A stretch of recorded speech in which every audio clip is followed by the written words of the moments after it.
Bienvenidas y bienvenidos a DMP Geopolítica. Comenzamos la primera transmisión de Javier Martínez en DMP Geopolítica y al otro lado de la pantalla precisamente me acompaña nuestro protagonista y director, conductor y estrella de su programa, el señor Javier Martínez. ¿Qué tal, Javier? ¿Todo por ahí? Un placer empezar con el programa contigo y que sean muchos y que sean válidos para la audiencia para despertar conciencia crítica. Precisamente, querido Javier, esa es la idea de en este canal, generar un espacio para las voces críticas en lo relativo en lo concerniente a la geopolítica, la geoeconomía. Por eso te participamos a vos como uno de los analistas críticos más lúcidos en español, como así también a otros analistas como Adrián Celaya los días jueves, Fernando Moragón los días viernes, Eduardo Bior los martes y vos todos los miércoles a las 9 a partir de ahora. Así que esa es la propuesta, esa es la idea. Y quisiera, Javier, una pequeña introducción de tus propios labios respecto a tu perspectiva para el programa. ¿Qué temas vas a presentar? ¿De qué manera? ¿Cómo aparece el programa en tu cabeza más o menos pensado hacia el futuro? Pues Ezequiel, lo que tengo en mente, ya que he elegido que sea un miércoles, los miércoles dedicados a ese dios de la mitología griega, Mercurio, tiene que ver con tratar los fenómenos sociopolíticos, socioeconómicos, desde un enfoque siempre de la geoeconomía y de la geoestrategia. Es decir, no olvidar nunca las bases económicas de los conflictos, no olvidar nunca que incluso detrás de las posturas culturales siempre hay intereses económicos. La economía es la que impera en los enfoques que voy a intentar dar con datos, con hechos y con no opiniones propias mías, sino intentando que cada uno se forme su propia opinión con esos datos, con esos hechos y con esos análisis que quiero aportar. Qué interesante. Javier, vos, si no recuerdo mal, de formación, tu formación vos realizaste, en parte realizaste una formación como economista, ¿verdad? Hice una formación jurídica y económica, una mixta, porque si bien la base fundamental fue derecho, derecho en España, derecho en Estrasburgo, Francia, derecho internacional público y privado en La Haya, derecho comunitario en Estrasburgo, Francia. También hice una formación económico-financiera y he trabajado parte de mi vida laboral en instituciones financieras internacionales, en bancos internacionales como Crédit Lyonnais o como el Grupo BNP y demás entidades. Qué lujo, Javier, qué lujo. Y de hecho, recordé recién con esta introducción a tus pergaminos que, si no recuerdo mal, el propio Marx comenzó sus estudios también con estudios de derecho y de ahí realizó el salto a la filosofía y la economía. Así que igual que vos, así que más que interesante la propuesta. ¿Con qué tema vas a comenzar hoy? ¿Cómo comenzamos? Me gustaría, ya que parece que todo el mundo, hay una canción que se puso de moda en la guerra de sucesión en España, cuando estaban luchando en territorio español, franceses e ingleses, por quién iba a ser el rey de España, que si un Borbón o continuar un Austria, se puso de moda una canción que es Malbou, en francés es Malbou sans va en guerre, Mambrú se va a la guerra. Pues parece que estamos en principios del año 2024 con muchos Mambrús que quieren que vayamos a la guerra, no que ellos vayan a la guerra. Y entonces hablar de la Tercera Guerra Mundial, si me permites que empiece, hablar de la Tercera Guerra Mundial no es que sea alarmismo, aunque pueda parecer exagerado. Es un desafío que tenemos todos los analistas críticos porque es desafiante, y repito, sin que aunque pueda parecer exagerado, porque es la imagen que mejor transmite la situación actual que vivimos en el mundo de la geopolítica internacional. A principios de este año 2024 parecía que era como una especie de ilusión que la guerra en Ucrania estaba a punto de terminar o al menos de extinguirse y luego tal vez congelarse con una solución, digamos, como ya he comentado en otros programas, a la coreana, por ejemplo. Igualmente, también debía ocurrir algo en Oriente Medio y esa matanza, ese genocidio por parte del gobierno de Netanyahu, de Israel, contra la población gazatí, contra la población palestina y contra otros países limítrofes en el Líbano, contra Siria, incluso con ataques en Irán, pareciera que también en este principios 2024 eso se iba a solucionar y congelar. Y cuán tremendo error, porque veo que lo que nos quieren encaminar hacia una gran guerra, solo sin ir más lejos, las últimas declaraciones del presidente Emmanuel Macron, en el cual decía que incluso iba o la posibilidad de enviar tropas de la Unión Europea y de la OTAN, de ambas, a territorio ucraniano.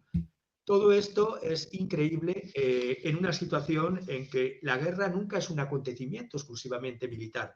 Por eso lo queremos analizar, como decía von Clausewitz, es la continuación de la política por otros medios y la guerra se está produciendo, aparte del terreno militar, se está produciendo en la economía, en el comercio, en las relaciones internacionales, en la capacidad de propaganda, en la hegemonía cultural y en el consenso. Y la guerra viene de mucho atrás. Estamos hablando de la guerra en Ucrania como algo que empezara con el 24 de febrero del 2022, es decir, ya han pasado 2 años, ya estamos en el tercer año. Pues no, la guerra en Ucrania empezó mucho antes e incluso los medios occidentales, hoy día el stream media, ya hacen noticia de que la guerra comenzó en el 2014, pero yo voy mucho más allá. Si me voy al discurso de Putin y te pediría que se pusiera en el 2007, ahí marcó unos puntos, unas líneas rojas que no solo no se han oído, no solo no se han respetado, sino que se le ha llevado, estoy hablando de la Conferencia de Seguridad de Múnich, que se celebra anualmente, este año ha sido el 16-18 de febrero, en aquel entonces, en el 2007, estaba invitado Putin, como vemos en antena, en el Hotel Bayerischer Hof de München, de Múnich, y escuchemos parte de lo que decía. Политиков, военных, предпринимателей, экспертов из более чем 40 стран мира. Формат конференции дает мне возможность избежать излишнего политеса и необходимости говорить округлыми, приятными, но пустыми дипломатическими штампами. Формат конференции позволяет сказать то, что я действительно думаю о проблемах международной безопасности. И если мои рассуждения покажутся нашим коллегам излишне полемически заостренными, либо неточными, я прошу на меня не сердиться. Это ведь только конференция. И надеюсь, что после 2-3 минут моего выступления господин Тельчик не включит там красный свет. Hasta ahí podemos ver un Putin que hasta entonces había sido la Federación Rusa invitada a formar parte de algo que se amplió del G7, del grupo de los 7 potencias occidentales. Rusia formaba en esa época con Putin el G8. Estamos viendo cómo después de unas presidencias, después de la caída de la Unión Soviética en el 91, unas presidencias que habían convertido a la Federación Rusa en títere y en un negociado de mafia y de coimas y de cohechos y de intereses foráneos a los intereses del pueblo ruso, con las presidencias, digo, anteriores de Gorbachev y de Yeltsin, en esta conferencia se vio claramente el espíritu que primitivamente tenía Vladimir Putin, que era de creer en que Occidente le iba a tratar como un igual y que iba a respetar a la Federación Rusa, tratándole como un igual, como un Estado soberano. Ahí empezó a darse cuenta, tardía, pero empezó a darse cuenta de que Occidente no iba a cejar en querer lo que está queriendo desde mucho tiempo, desde antes de la caída de la Unión Soviética, y es el desmembramiento del país más extenso de la Tierra y del país con mayor volumen y variedad de recursos posibles. Y eso lo he tratado en otros programas, en informes que he hecho públicos de think tanks occidentales, donde se puede ver claramente que ya incluso en estas fechas tan tempranas del 2007, en donde Putin, en esta conferencia, luego veremos puntos de los que trata, decía que se estaban violando todos los acuerdos que se habían hecho desde el año 91 con la Federación Rusa, entre otros, de no acercar las fronteras de la OTAN y cercar a Rusia como la estaban cercando. Y eso era en el 2007. Tuvo que pasar lo que pasó, que yo lo traté también cuando se produjo el 24 de febrero del 2022, la llamada Operación Militar Rusa para Occidente, la invasión rusa de Ucrania, fue caer en lo que en Occidente, en muchos think tanks, ya habían ideado, que era la Bear Trap, la operación trampa del oso. Es decir, intentaron provocar que Rusia y Putin entrase directamente en guerra en territorio ucraniano porque pensaban que eso podría derrocar a Putin y pensaban que sería la premisa necesaria para el desmembramiento de la Federación de Rusia. Repito, Rusia en todo este tiempo, desde el final de la Unión Soviética, no ha tenido ningún interés en extenderse como país. Rusia es el país más grande, más extenso del planeta. Fracasó la estrategia ucraniano-occidental de reconquista, como hemos visto. Rusia solo controla parcialmente 4 provincias anexadas formalmente en el 2022, que son de una parte de Ucrania que plebiscitó las regiones del Donbass, de Donetsk, Lugansk, Zaporizhia, es decir, parte de esas regiones, y por supuesto Crimea, que había sido incorporada por plebiscito anteriormente. Incluso Moscú, si impusiera un alto el fuego a los títeres de Kiev, la guerra continuaría, porque estamos viendo que en Europa están dispuestos a enviar a la muerte en Ucrania a soldados europeos, incluso lo hemos visto con las declaraciones de Macron, y ese es el dilema del occidente colectivo. Es en paralelo a la política de aniquilación palestina de Israel.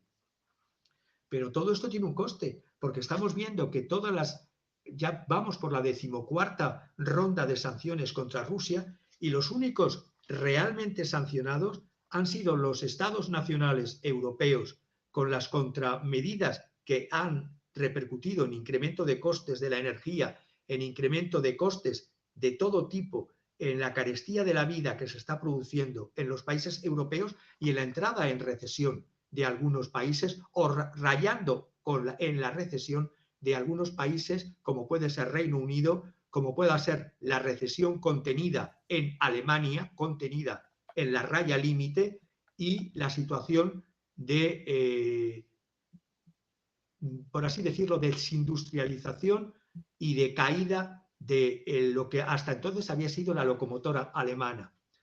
Y todo esto se hace además en una situación en que Ucrania es un black hole, es un agujero negro, traga fondos y fondos y fondos europeos, porque todo esto son gracias a los préstamos de Estados Unidos, a los préstamos de la Unión Europea, que para que luego además el Fondo Monetario Internacional amplíe su programa de préstamos, necesita estos préstamos de Estados Unidos y de la Unión Europea.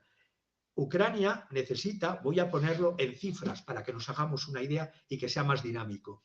Ucrania necesita para su reconstrucción Solo para este año 2024 necesita hacer frente a 20.000 millones de dólares en una emisión de bonos soberanos que hizo en agosto del 2022. Esta emisión de bonos soberanos se les dijo a los que compraban estos bonos que no se les pagaría hasta pasado 2 años. Pues bien, vencen en agosto 2022 20.000 millones.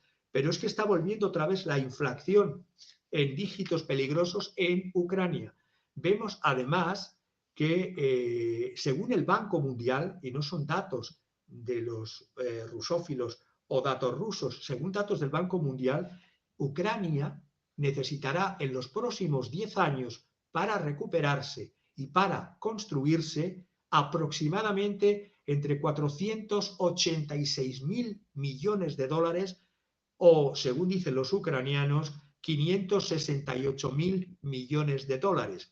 Es decir, para contextualizarlo y verlo en perspectiva, solo el Plan Marshall, después de la Segunda Guerra Mundial, que se implementó por parte de Estados Unidos para la reconstrucción de todos los países que habían sido o participado y que habían sido destruidos en la Segunda Guerra Mundial, el Plan Marshall necesitó de 13.000 millones de euros, es decir, equivalente si lo actualizamos al dinero de hoy día, a los precios de, por ejemplo, del 2022, el Plan Marshall era de 147.000 millones. Ucrania necesita 5 veces más. Es decir, un solo país necesita más que todo el Plan Marshall que se hizo después de la Segunda Guerra Mundial para toda Europa.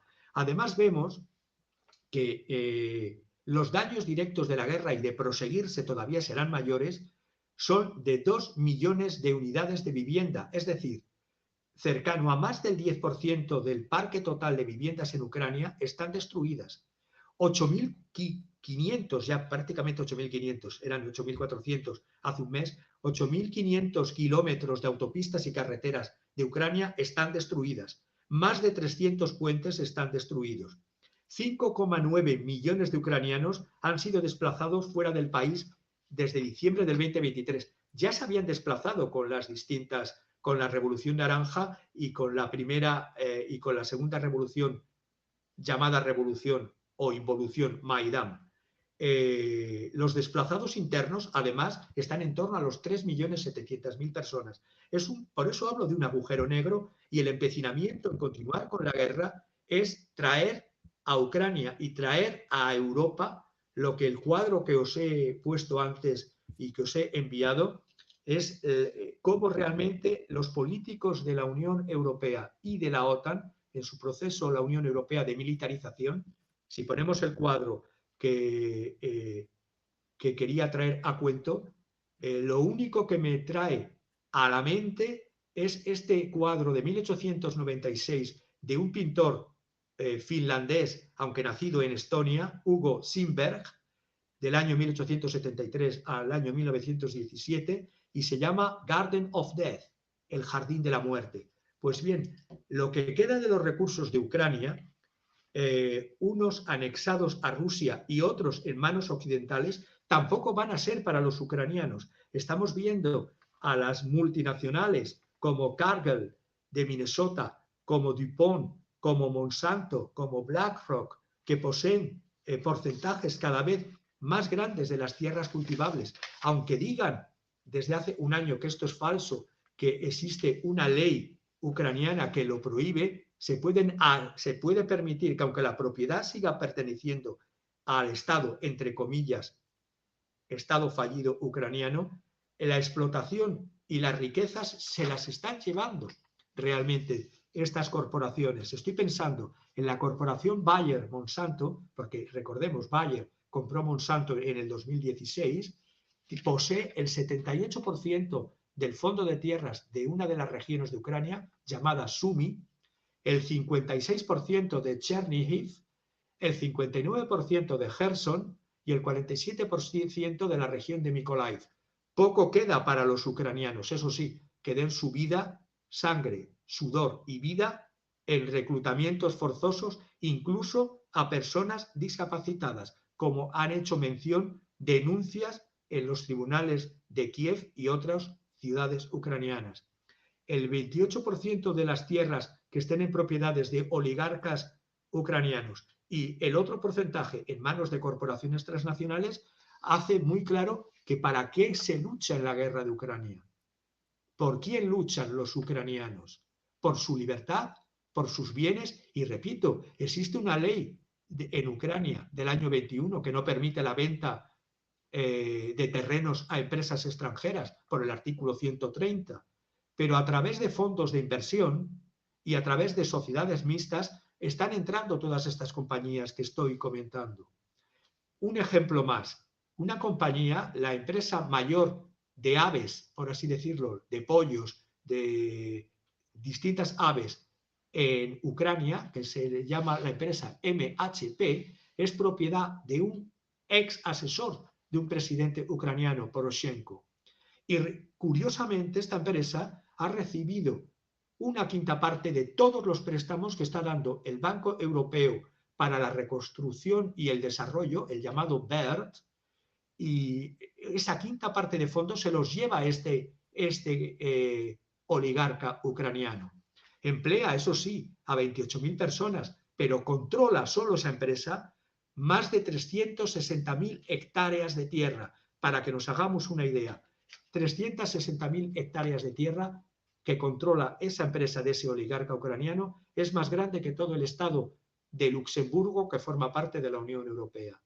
Esta es la situación del gobierno ucraniano de Zelensky, que por cierto, en el mes de, si mal no recuerdo, finales de mayo, vence su mandato y como mantiene la ley marcial, intenta mantenerse en el poder sin convocar elecciones. En el otro lado, donde está el llamado autócrata Putin, se van a convocar elecciones. En el lado tan democrático del Reino Unido, en la época de Churchill, en plenos bombardeos, también se hicieron elecciones. Pues bien, Zelensky congela las elecciones y su legitimidad se basará en la ley marcial. Diría también que ha prometido una solución de más libre mercado. ¿A qué entiende Zelensky más libre mercado para la futura economía de posguerra? Pues más rondas de desregulación laboral, incluso por debajo de los estándares laborales mínimos de la Unión Europea. Y esto es, este black hole, es el que von der Leyen dice que tiene que entrar sí o sí y ya dentro de la Unión Europea. ¿A cuánto nos va a costar a cada ciudadano de la Unión Europea la entrada de este muerto viviente, verdadera succión de fondos, hacia dónde, quién sabe? Porque realmente si los trabajadores ucranianos van a estar en una situación laboral incluso por debajo de los estándares laborales mínimos de la Unión Europea, es decir, condiciones laborales clandestinas o cuasi clandestinas, y se va a dar un recorte drástico para los impuestos corporativos y sobre las rentas de los niveles más altos, y se va a provocar todavía más la privatización total de los activos totales estatales y restantes de Ucrania, ¿a quién favorece la guerra en Ucrania? ¿Por quién doblan las campanas de los ucranianos? Evidentemente, los muertos son los ciudadanos de 18 a 60 años que caen en el frente, pero ninguno de los que están viviendo aquí en España, en la Costa Azul francesa, en Reino Unido, esos ni van a ser llamados a filas, ni van a tener ningún problema ni de salud ni de muerte por luchar por su tierra. Es muy bonito predicar con la guerra, como hacía el presidente Macron, de enviar soldados, pero claro, yo me pregunto, el presidente Macron, que lleva en el gobierno de Francia desde el 2017 y que fue denunciado en mucha prensa a los 3 meses de estar gobernando, y estoy hablando de prensa como United States Today News, Le Point, The Guardian, Associated Press. En los primeros 3 meses el señor Macron se gastó $30.000 en maquillaje, solo en los 30 primeros meses. Si va a la guerra, el Mambrú se va a la guerra, ¿va a tener que hacer un presupuesto de maquillaje también para el presidente de Francia? Porque claro, es trambótico, pero son datos reales que lo que estamos viendo es un robo de Occidente de recursos ucranianos, robo de Occidente de 330.000 millones de las reservas rusas en el extranjero, que encima es poco inteligente los gobernantes que tenemos en Occidente, porque ya les han combinado desde Rusia que si ejecutasen esas reservas a favor de terceros, en este caso de Ucrania, también hay reservas en Rusia de países occidentales que superan esta cifra y que se verían obligados a, en reciprocidad, a incautarlas y a quedárselas. Es decir, no sé en manos de quién estamos, no sé cómo. Y luego, y para terminar esta parte, cuando se dice que estas empresas multinacionales que están operando, claro que están operando y claro que se están quedando con recursos, porque la empresa que he dicho antes, que se escribe Cargill y se pronuncia Cargill, de Minnesota, es Cargill Macmillan, opera en Ucrania y también opera en Rusia. Estaba operando en Rusia hasta julio del 2023 y seguirá comprando cargamentos de cereales rusos a pesar de las sanciones. ¿Cómo lo hace? A través de otras empresas, para luego enviarlos al mercado. Y dicen que lo hacen por el bienestar de nutrir al mundo. No, por nutrir al mundo no solamente, lo hacen por sus propias cuentas de resultados. Es decir, Cargill explota las tierras negras de Ucrania.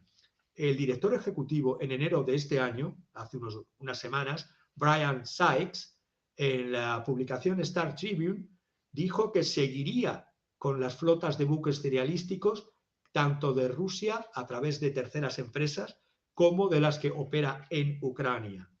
El gran capital, el capital globalista, es el que no tiene ningún problema en que desaparezcan estados, que se superpongan a los estados el poder de las transnacionales que les representan y en los cuales forma parte del accionariado, y no tienen problema en decir, bueno, es que Ucrania hay que luchar por la libertad. No, aquí no hablan de Freiheit, de freedom, de liberté. Se habla de recursos económicos para los bolsillos de estos grandes propietarios de transnacionales. Porque Ucrania es rica no solo en minería, es el sexto productor de hierro, es el quinto en titanio, es el séptimo en caolín. Aparte de gas, petróleo, es uno de los grandes depósitos de litio en la Unión Europea. Y curiosamente, en la guerra también por el litio en Ucrania, había contratos ya firmados con empresas que no eran rusas.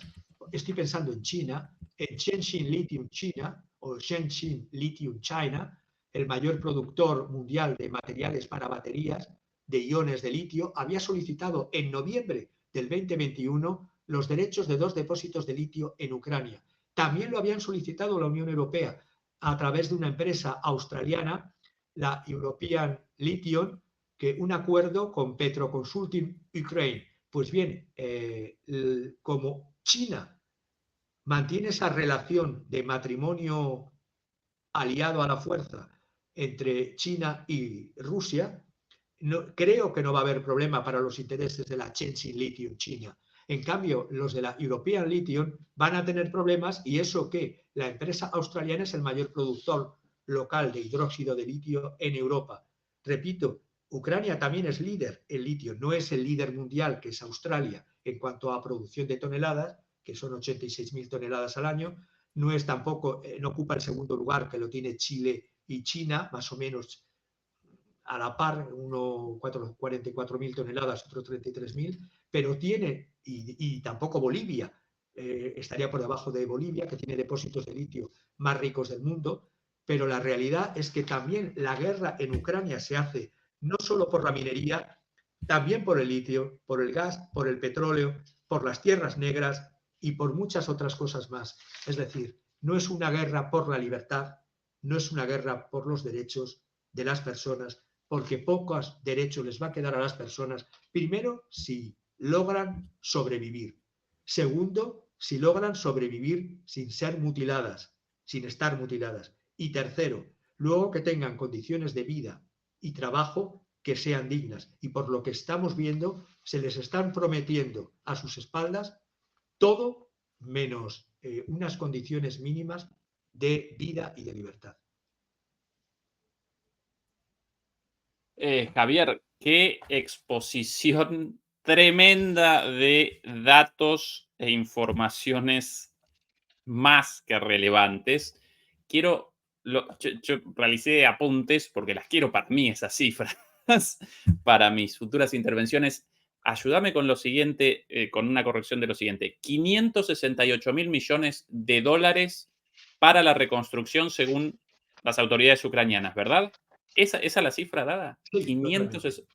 500, 568.000, porque la cifra, el approach que se daba según el Banco Mundial era un poquito inferior, eran 486.000 millones. Pero los ucranianos, desde las autoridades de Kiev, o de Kiev, yo digo Kiev, aunque ellos dicen ahora Kiev, como si fuesen dos lenguas distintas, la primera Rusia nació en Kiev, es decir, es olvidar en esta especie de mundo woke y de cultura de cancelación, olvidar lo que son las raíces históricas de toda la vida. Pero bueno, el gobierno de Kiev dio 568.000 millones de euros, aunque el Banco Mundial ha dado 486.000. De todas maneras, la cifra es monstruosa porque la he comparado con la del Plan Marshall y repito, la del Plan Marshall era 4 o 5 veces menor, 147.000 millones. 147.000. Pero Perfecto. 147.000. Y te diría también, a toda esta locura de la guerra, este deseo de que se maten los ciudadanos de a pie de un lado y de otro en terreno ucraniano, voy a dar declaraciones de distintos países de la Unión Europea y de la OTAN. Pienso, por ejemplo, en las declaraciones del jefe del ejército de Reino Unido, Patrick Sanders, que dijo que el Reino Unido debe reclutar, y son palabras que estoy traduciendo del inglés, debe reclutar un ejército de ciudadanos preparados para la batalla. Debemos darnos cuenta de que estamos pasando de un mundo de posguerra a uno de preguerra. Y lo dice un general del ejército. La fuerza aérea no es suficiente. También debemos ser creíbles con nuestra fuerza terrestre. Hemos de llegar a un ejército británico de al menos 120.000 efectivos y de todos modos tampoco es suficiente. Por eso propongo el servicio militar obligatorio. Esto en Inglaterra. El ministro de Defensa alemán, que ahí le tienes cercano y que yo creo que se va a postular como candidato a la hoja marchita que supone Olaf Scholz, que es el ministro Pistorius. Frente a la hoja marchita, Pistorius va de Mambrú se va a la guerra y dice que la República Federal Alemana debe volverse, y textual lo dice en alemán, una Kriegsstürzig. Kriegsstürzig, es decir, capaz de hacer la guerra. Capaz de hacer la guerra. Reintroducir el servicio militar obligatorio. Esto saltándose los principios de la ley fundamental de Bonn.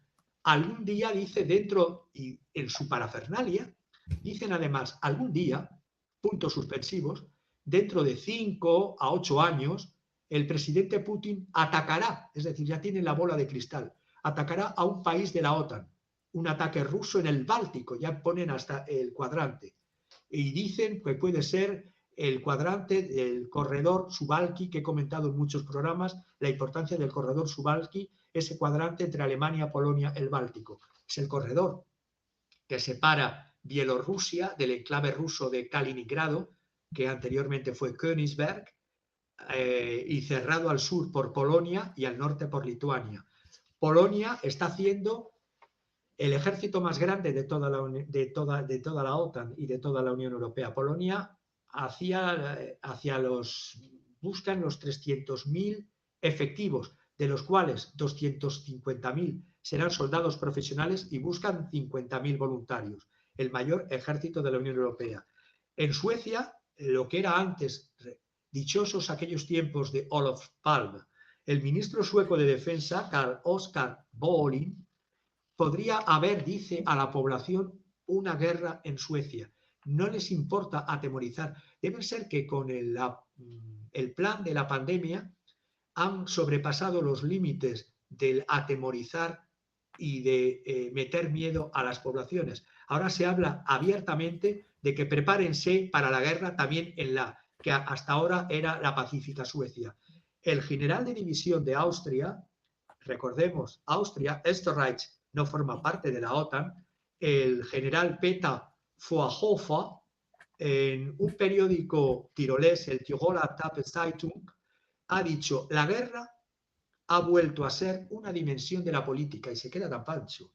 El general Gunther Hofbauer, del ejército austriaco, que se dice el ejército del Bundesheer, dice que debe de estar preparado el ejército austriaco para una tercera guerra: aniquilar al enemigo con el menor esfuerzo y con el mínimo riesgo. Todo esto que digo de responsables militares de la Unión Europea y de la OTAN, realmente es escalofriante que la ciudadanía contemple con verdadero silencio de corderos, the silence of the lambs, las bravuconadas y las terroríficas premoniciones y planes de guerra, de tercera guerra mundial, como si fuese un paseo militar de conmemoración de las Fuerzas Armadas. La guerra en Ucrania ha roto un tabú, ha roto el tabú anterior de lo que era la inevitabilidad de una guerra nuclear. Recuerdo en mi etapa de estudiante y en España, cuando asistía a congresos, porque ya me interesaba la geopolítica, asistía al Congreso de Seguridad que hubo en Madrid, donde estuvieron miembros de esto en el año 84, sí, fue antes de estar en Estrasburgo, creo que en el 84. Asistí a un congreso donde hubo representantes de los países llamados de la Unión, de los países del Este. Todavía existía la Unión Soviética y el Pacto de Varsovia, y estaban en esa reunión países de la OTAN. Asistí como estudiante y pude hablar con miembros de la antigua países del Este y con miembros de la OTAN. Incluso entonces la gente tenía en aquel entonces un temor, un miedo, un tabú a un enfrentamiento nuclear. Era la distensión nuclear. Pues bien, con la guerra en Ucrania todo esto se ha roto hoy día, porque se piensa que una guerra entre potencias atómicas puede tener lugar sin que se alcance un umbral nuclear. Es un tremendo error. La operación militar especial rusa o invasión rusa en Ucrania, como lo quieran cada uno denominar, realmente ha sido medida y milimetrada. Es decir, no se ha utilizado todos los recursos que podría haber utilizado si hubiese sido una invasión de verdad. La movilización popular contra todos los gobiernos belicistas de Occidente está muerta. Recuerdo las manifestaciones de no a la guerra no hace muchos años frente a la guerra en Irak o frente a otras guerras o años antes. Esto no existe incluso ni en los ecologistas alemanes ni en los pacifistas alemanes, que se han convertido, han cogido la flor, la margarita, y la han cambiado por una bala. Es decir, de la gran esperanza que decía el periódico Le Grand Soir, ese imaginario revolucionario que era buscar un mundo de paz y de distensión, hoy día se está forzando a las poblaciones a que se preparen para una guerra. Incluso ese presidente francés que he dicho antes, el que pertenece a esa escala de presidentes que todos tienen algo en común. Si nos fijamos, por ejemplo, en Sánchez en España, que es de un partido que se dice socialista, si nos fijamos en Macron, que es de un partido de centro izquierda que se llama Renacimiento o Renaissance, o si cogemos a otro político, Justin Trudeau de Canadá, y que se dice del Partido Liberal, todos forman parte de una constelación de políticos que viven por y para la imagen. Yo los llamaría, y esto es en la historia de Francia, los mignons du roi, los bonitos del rey. Era una costumbre que durante los siglos XVI y XVII en la corte francesa, algunos favoritos que tenían buena presencia y que se acicalaban más que muchas damas de la corte, tuviesen el privilegio de dormir acompañando a la cámara del rey. Pues bien, estamos siendo gobernados por los nuevos mignons du roi, los nuevos bonitos, que lo único que les preocupa es hacer caja y emperifollarse, pero no mirar la vida, la salud y el bienestar de los ciudadanos. Cuando decía que el francés con su concepto de autonomía estratégica, decide en una declaración poner todo el arsenal nuclear francés en beneficio de y del paraguas militar francés, en beneficio incluso de Alemania y de otros, esto sin pasar por la Cámara. Esto es violando la propia Constitución francesa. Porque en vez de crear un plan europeo de política industrial, que era lo que tendría que buscarse, estamos viendo que el motor de Europa, que hasta ahora era Alemania, está en un proceso de crecimiento, de estanflación y de desindustrialización. Vamos, más claro, lo que pasó en Detroit en los años 80 es lo que va a pasar o está pasando en Alemania con la industria del automóvil. El Bundesbank ya dice que Alemania entrará en recesión técnica en este primer trimestre 2024.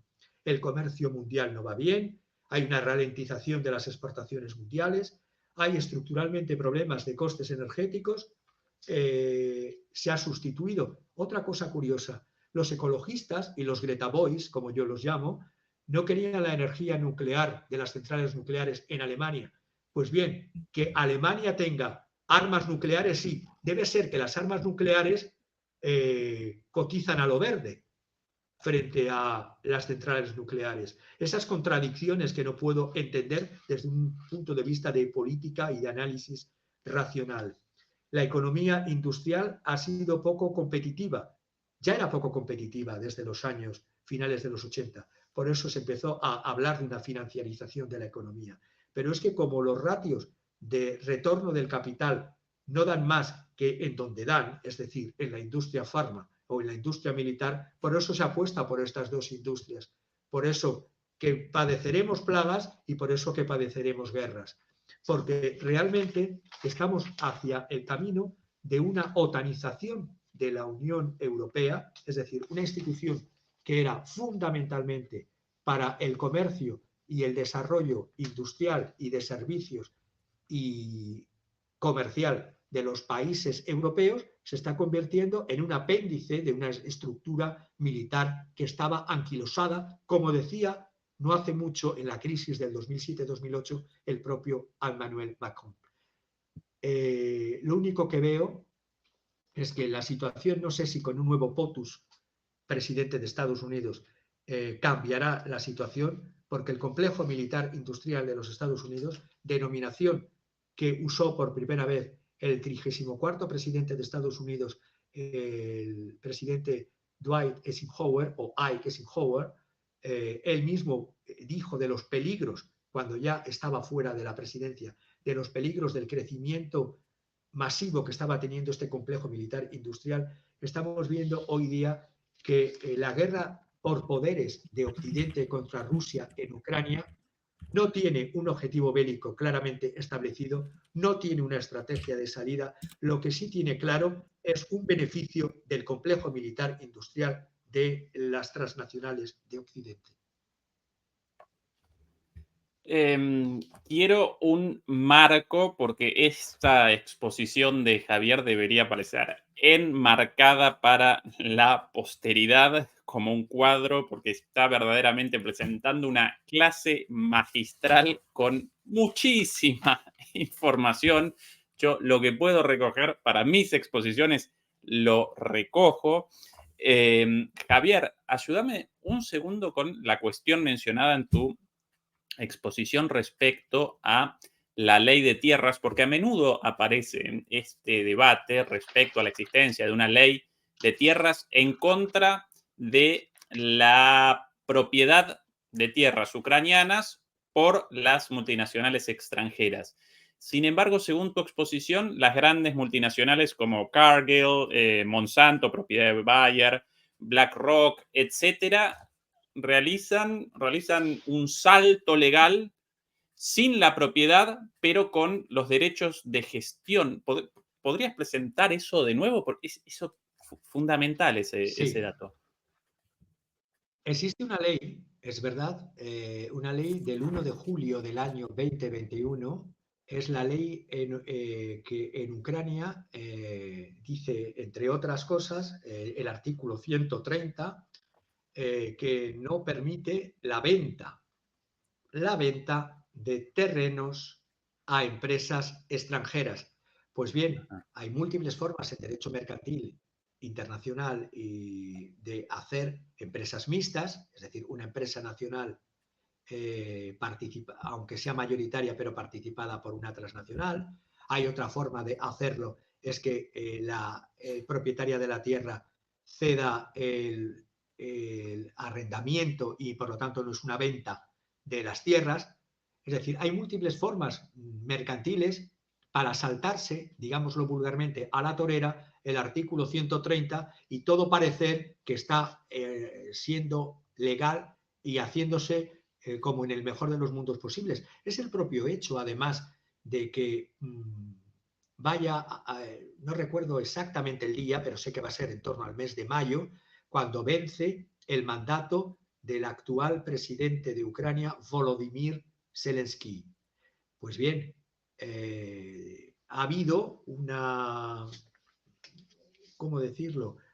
Una información que me ha llegado a través de Telegram de ucranianos, concretamente, no de los múltiples partidos encarcelados o expulsados de la democrática Ucrania de Zelensky, sino esto tenía que ver con partidos que sí están en la oposición en Ucrania y que sí están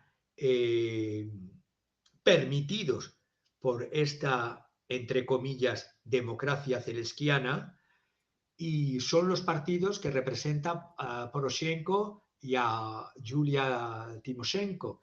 Pues bien, ellos han ofrecido que para que exista unos pisos de legalidad y de legitimidad en el poder en Ucrania, que vencido el mandato de Zelensky, constituyan entre todos un gobierno de unidad o concentración nacional, pues han sido reprendidos desde el Ministerio del Interior ucraniano, casi, hombre, no les han metido en la cárcel porque ya se quedarían sin partidos políticos totalmente.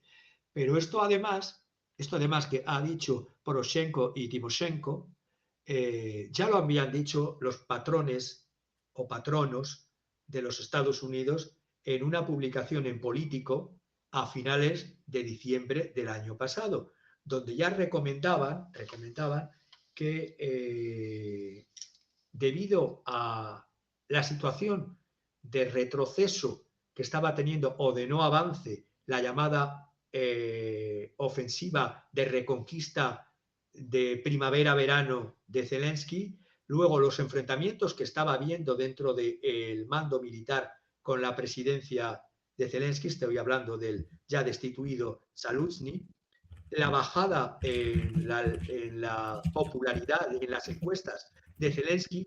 A todo esto ellos han propuesto este gobierno de concentración o de unidad nacional para salvar la cara. Pues bien, ni eso se hace. Y esto es en relación a que existen leyes como la ley de los terrenos en Ucrania, que el artículo 130, y también existen leyes constitucionales que la Rada no ha cambiado, el Parlamento, y que tendría que ceder su poder. Y aunque esté una ley marcial, se puede hacer unas elecciones incluso con una ley marcial, y he puesto los ejemplos. Pero bueno, la realidad supera a la ficción y las ficciones son cada vez más peligrosas.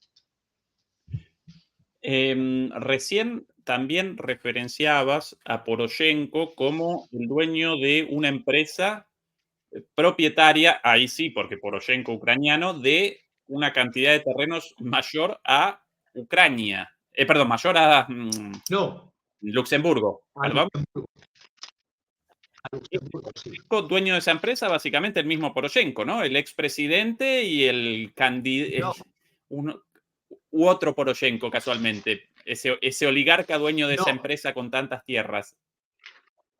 ese oligarca, no tengo el nombre ahora mismo, pero es el que fuera asesor, no voy a señalar porque no tengo los datos del registro, pero sí tengo los Sí. datos que esa empresa MHP, es decir, M de Madrid, H de Huelva, P de París, se llama la empresa, MHP, la mayor empresa avícola de Ucrania, es propiedad del que fuera asesor del presidente ucraniano Poroshenko. Es decir, y tiene, sí, y repito la cifra, controla las maneras de controlar. Ya he dicho que no tienen que ser solamente en propiedad.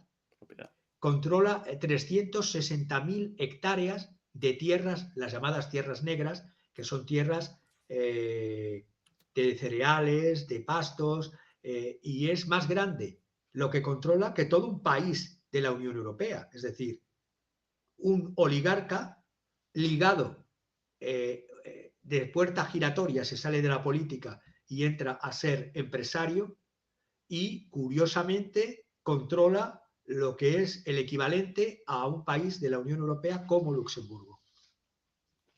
Sí, en este caso la palabra asesor recuerda mucho a la palabra prestador de nombre, ¿no? Esto de un asesor de Poroshenko, Yo, qué sospechoso. en derecho eso se llaman testaferros. Los Un testaferro, testaferros básicamente. son Sí, las sí, sí. personas. Son las personas que tú quieres poner en una compañía para que no aparezcan realmente quiénes son los propietarios de las acciones reales. Tal cual. Qué datazo. Javier, brillante tu exposición. Yo acá como alumno recogiendo informaciones, porque más allá del análisis y de la interpretación, estás presentando muchísima información en crudo, con cifras y con las fuentes. Así que mis felicitaciones, mi admiración por tu exposición. Antes de realizar esta charla, ayer lo llamé a Javier, o me llamó, él no recuerdo, para que pudiéramos determinar los temas y demás. Y Javier presentaba en su mano una cantidad de papeles y de apuntes, y de eso más o menos presentó un tercio por recomendación mía, porque no iba a alcanzar el tiempo. Bueno, aún así nos ametralló con información súper interesante. Yo en un momento sobrepasado por tanta buena información, Javier, pero brillante, brillante. Obviamente podrás presentar el resto de tus apuntes en tus próximos programas. Y por cierto, bueno, ya redondeando la transmisión, quisiera el cierre de tu exposición y quizás que nos ayudes con algún anticipo de lo que vas a presentar en los próximos programas, las ideas nada más, de hacia dónde vas a direccionar este ciclo un poquito más. Pues mira, quiero en los próximos programas seguir con por qué Ucrania no va a poder ganar, cuáles son las realidades que hay detrás, y voy a basarme en datos que salen de Estados Unidos, no salen de Rusia. Luego también ver cómo está la evolución de la política en donde tú estás, en Alemania, cómo, por qué avanzan grupos de la llamada ultraderecha como Alternativa por Alemania, Alternative für Deutschland, y cómo se está creando ese movimiento desde la izquierda, pero que toma temas, una izquierda, la de Sarah Wagenknecht, que incluso va a tomar temas también de, por así decirlo, en versión light, de algunos puntos que defiende Alternative für Deutschland. También voy a querer tratar sobre cómo en Alemania siempre ha habido ese concepto diferencial que ya desarrolló un sociólogo y un tratadista político que le sigo mucho, Ferdinand Tönnies, entre dos conceptos en alemán, el de comunidad y el de sociedad, Gesellschaft y Gemeinschaft, y las implicaciones y la actualidad que todavía eso tiene dentro de la política europea y dentro de la política alemana. Entonces, desde esa perspectiva, eso es lo que voy a intentar tratar, entre otros temas que vayan surgiendo, porque cada día que nos despertamos es un espanto al cual hay que vencer con voluntad y, ¿cómo decirlo? Pues contra el optimismo de la voluntad que decía Gramsci, ya no me acuerdo cómo era la cita exacta, pero tenemos que ser realistas, pero esperanzadores. Nunca perder el principio de la esperanza que nos siga alimentando para poder seguir luchando.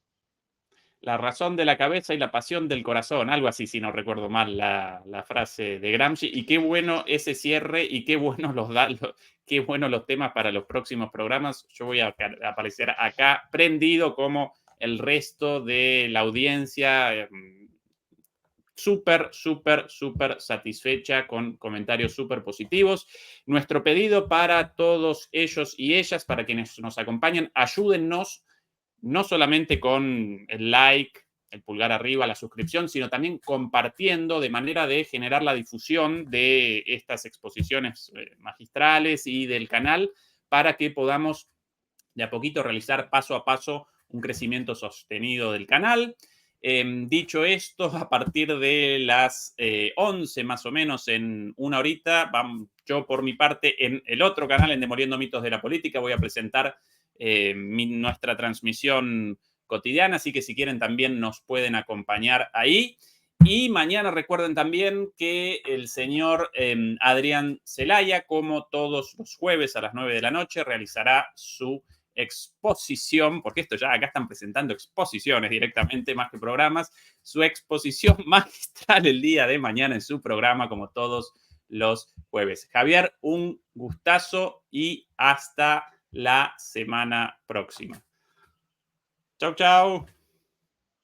Chao.